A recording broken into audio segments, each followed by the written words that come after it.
Hello everyone! So, you're very much welcome to watch this video. So, ayan. Chinat nila ako kasi gusto nilang bisitahin yung newly open na Uniqlo sa Davao. So, ayan. Ayan. Kita nyo, di ba? Ayan, video. Ayan, sumakay kami ng bao-bao, guys. Para pumunta doon sa Jollibee Airport. Ayan. Kasi nandun po yung sasakyan namin na jeep. So, ayan. Okay. So, kita, di ba?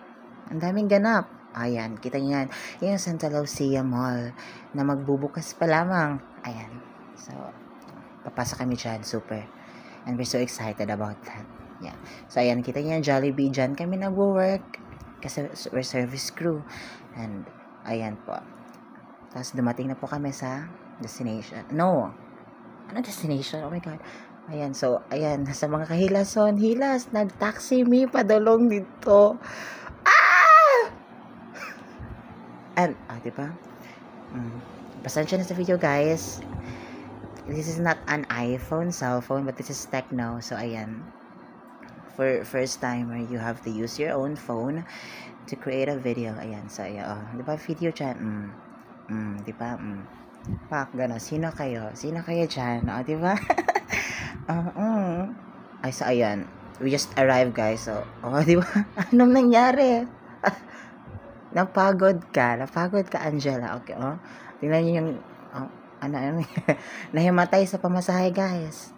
230 pesos po from Jollibee Airport to Acacia.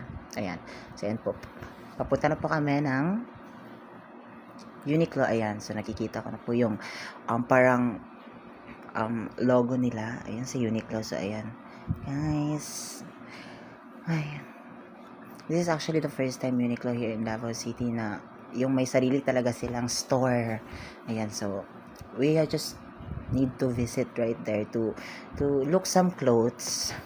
Ayan. So, ayan. Lakad-lakad pa. Lakad. Go, lakad. Ayan. Ayan. So, titingin lang kami, guys, ha. Hindi kami bibili. We're just, window shopping, ganyan. Magpapalamig.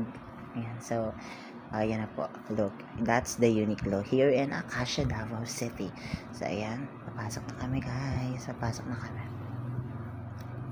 Okay. So, ayan. Hindi naman talaga ako so much excited because I'm not really into clothes. So, ayan. Go. Ayan. So, this is... Welcome sa Uniqlo, guys.